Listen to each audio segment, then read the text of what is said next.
Assalamualaikum warahmatullahi wabarakatuh. Perkenalkan, nama saya Sylvia Agustina, biasa dipanggil Silvi. NPM saya 721213240. Saya dari kelas Manajemen Sumber Daya Manusia 2021C. Nah, jadi di video keempat kali ini saya akan menjelaskan resumen materi dengan judul rekrutmen dan seleksi SDM. Nah, di sini ada pentingnya pengadaan SDM.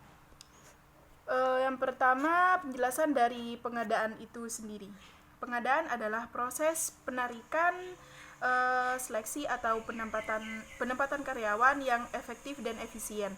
Lalu di sini ada dasar pengadaan SDM. Di sini ada 4 dasar. Yang pertama ada analisis pekerjaan. Analisis pekerjaan adalah informasi tertulis tentang pekerjaan apa saja yang akan kita kerjakan nanti dalam suatu perusahaan agar tujuan tersebut dapat tercapai.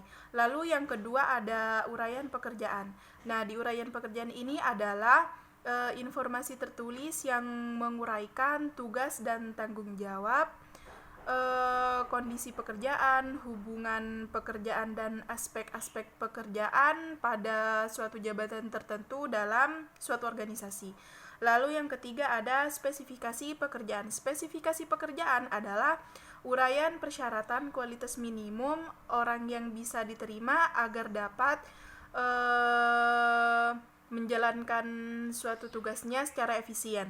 Lalu yang terakhir ada evaluasi pekerjaan. Evaluasi pekerjaan adalah menilai berat atau ringannya suatu pekerjaan, besar atau kecilnya risiko, dan memberikan nama, ranking, serta harga dari suatu jabatan. Lalu selanjutnya ada analisis pekerjaan. Nah, di sini langkah-langkah dalam rangka menganalisis pekerjaan adalah yang pertama, menentukan penggunaan hasil informasi dari analisis pekerjaan.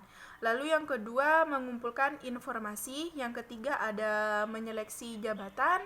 Lalu ada mengumpulkan informasi. Lalu ada juga meninjau informasi dan lain-lain. Lalu di sini ada perbedaan job analysis dan motion study.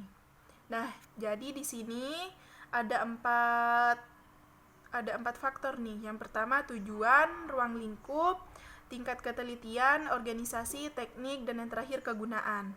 Nah, faktor pertama tujuan. Di job analisis ini tujuannya itu memberikan gambaran tentang suatu jabatan. Nah, sedangkan di motion study itu merubah dan memperbaiki metode kerja. Lalu faktor kedua, ruang lingkup. Nah, di job analisis ruang lingkupnya ini menyeluruh, sedangkan di motion study ini merubah dan memperbaiki gerakan-gerakan. Lalu ada tingkat ketelitian. Di job analisis ini tingkat ketelitiannya kurang teliti, sedangkan di motion study sangat teliti. Lalu ada teknik di job analisis, observasi, wawancara, dan kuesioner.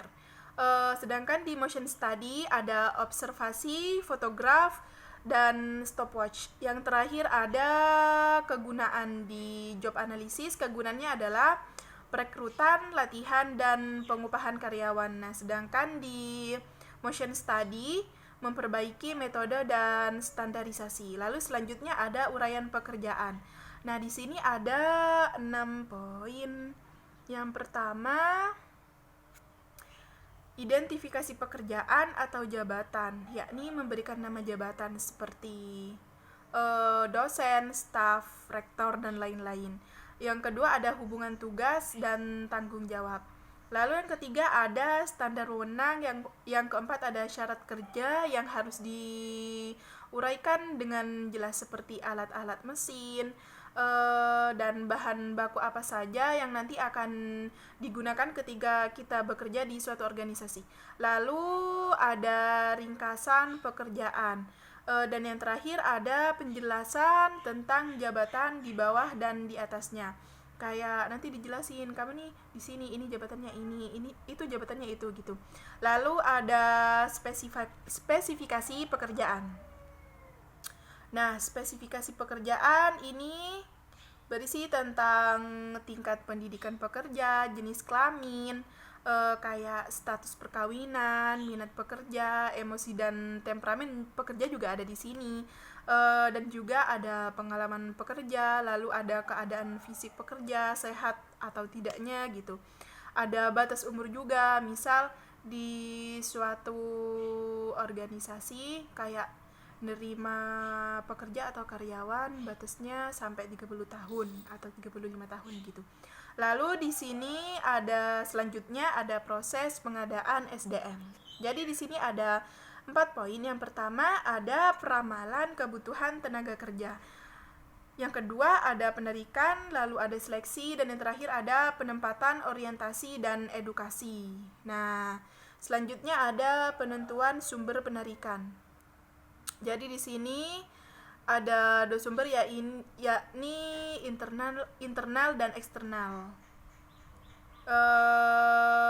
Yang pertama ada kantor penempatan tenaga kerja, yang kedua ada lembaga pendidikan, yang ketiga ada referensi karyawan atau rekaan, yang keempat ada serikat buruh, yang kelima pencangkokan dari perusahaan lain. Ini maksudnya kayak misal saya punya suatu perusahaan, nah saya ngambil karyawan dari perusahaan lain lalu dipekerjakan di perusahaan saya gitu.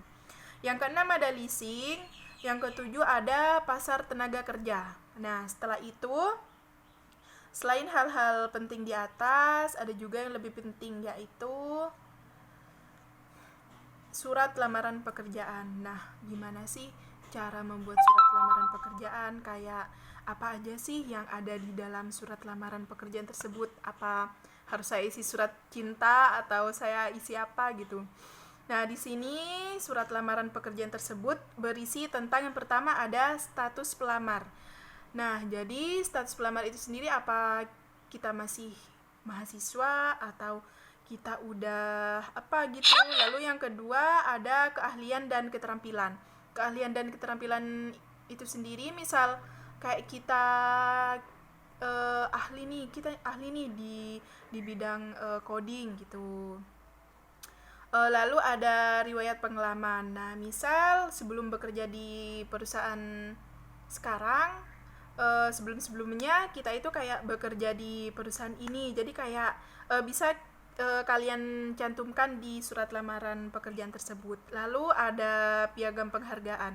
Bagi kalian yang punya kayak prestasi, lalu yang bisa menghasilkan piagam, kalian bisa mencantumkan hal tersebut di surat lamaran pekerjaan. Nah, lalu ada kegemaran.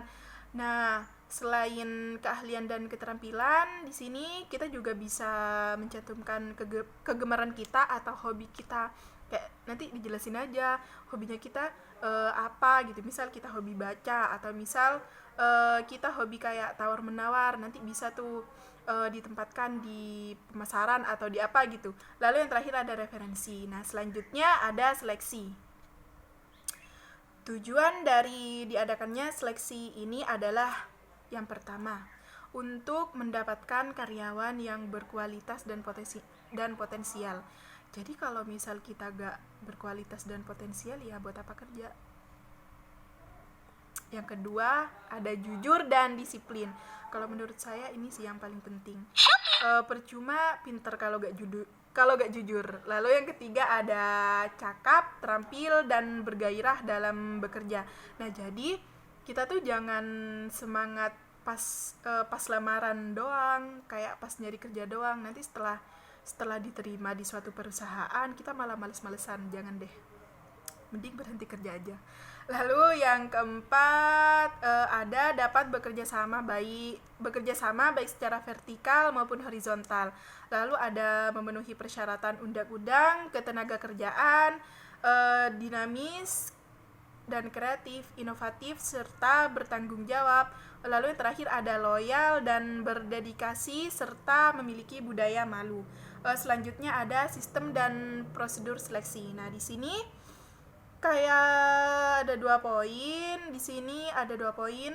Yang pertama ada successive heartless dan yang kedua ada compensatory approach. successive heartless itu sendiri kayak misal kita lagi ulangan gitu ya, ini kayak tes pertamanya. Nah, setelah di tes pertama kita tidak lolos, itu udah dinyatakan gugur di successive heartless. Jadi kalau misal di tes pertama kita udah gugur, kita tuh gak boleh kayak langsung loncat ke tes kedua gitu.